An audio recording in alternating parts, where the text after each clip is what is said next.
Hello guys! Welcome back to my channel. So ito na guys, may hinda na pala ako ditong dalawang inumin namin ni Frederick. Ito yung chocolate drink.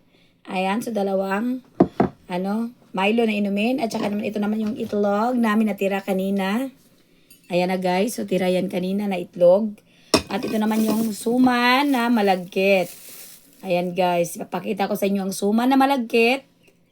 Oh, wow! Ay, ang sarap na suman na malagkit guys. At partnera namin dito sa chocolate drink. Ayan, so may chocolate drink kami.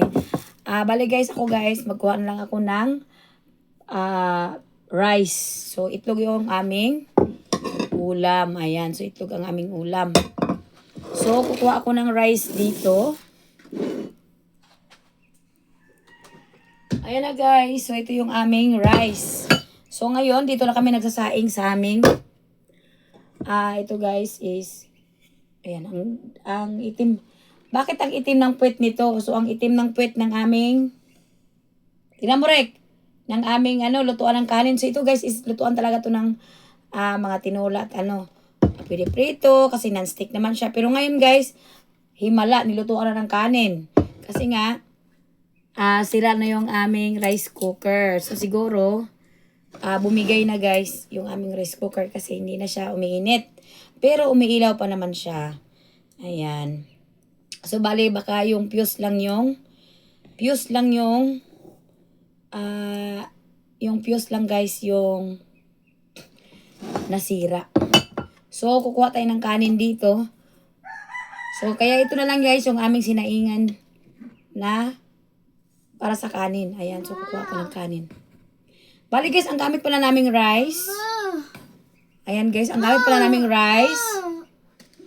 Ayan, so ang ganda guys. Ito yung sakura. So Japanese rice yung aming gamit. Kasi guys, kahit, tingnan mo, bahaw na to guys eh.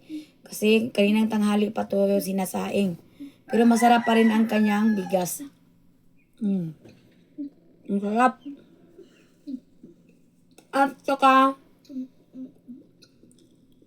malambot. Ayan, so dadamihan ko na guys kasi nagugutom nga ako. Ang lambot na kanyang texture guys. Mama? Bili ako. Hindi ako bili. Ito na. No, we don't have money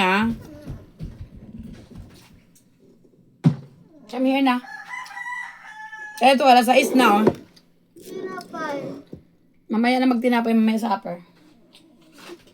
Ayan guys, so kain tayo.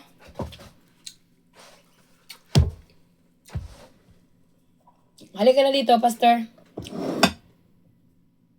Pastor na.